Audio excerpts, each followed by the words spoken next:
Сәлематсыздар ма? Қалдарыңыз қалай? Қазір жаз айы нағыз тойдың сезоны деп айтуға болады.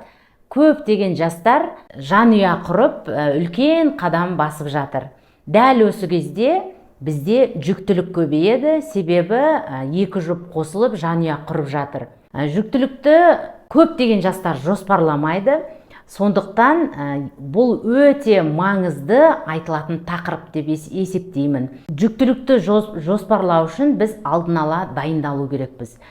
Ең бірінші қосылған жұп жастар ең бірінші мен ата-ана боламын деген ниет қою керек. Өзінің жаман әдеттерінен арылып, жаман ойларын тазартып, мен жақсы ата-ана боламын, дүниеге дені сау ұрпақ әкелемін деп ниеттену керек.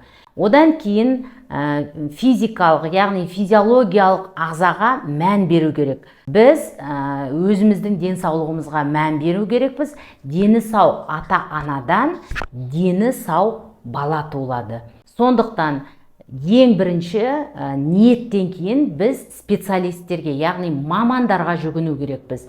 Ер азамат урологқа, әйел гинекологқа, қажет болса міндетті түрде терапевттен өту керек, эндокринологтан өту керек, себебі қалқанша безінің көптеген аурулары біздің гормондарымызға әсер етеді. Әсіресе ол жүкті әйелдерде өте көп орында болады. Сондықтан қажет болса маманның кеңесінен өтіп, қосымша анализдер, жаңағы ультрадыбысты зерттеу керек па, барлығынан қаралу керекпіз.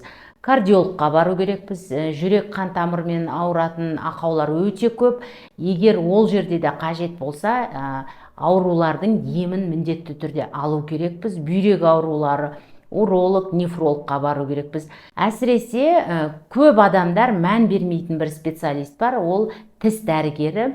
Жүкті болған кезде, ол кеш жүкті болған кезде пульпит, гингивит немесе кариестер емдеу өте ауыр өтеді, себебі іріңді қабыну процестер болған кезде ол ауыр өтеді. Сондықтан жүкті болмай тұрып, екі жұп көптеген осы қажетті специалистерден өтіп, қандай да бір созылмалы ауруларыңыз болатын болса, соларды емдеп келесі қадамға өту керексіз.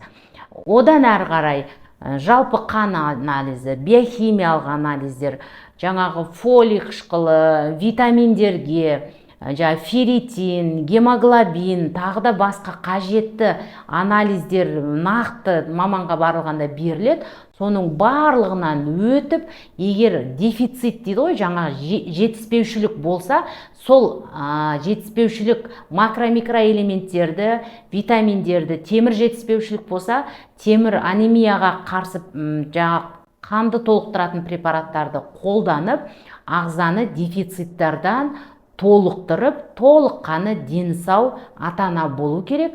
Одан кейін жүктілікті жоспарлау керек. Құрметті болашақ ата-ана, сіз жүктілікті жоспарлайсыз ба? Жүктілік бойынша тағы да басқа сізді қызықтыратын сұрақтарыңыз болса, комментарийға сұрақтарыңызды жазып кетіңіз. Келесі видеоларда мен сіздің сұрақтарыңызға толыққанды жауап беретін боламын.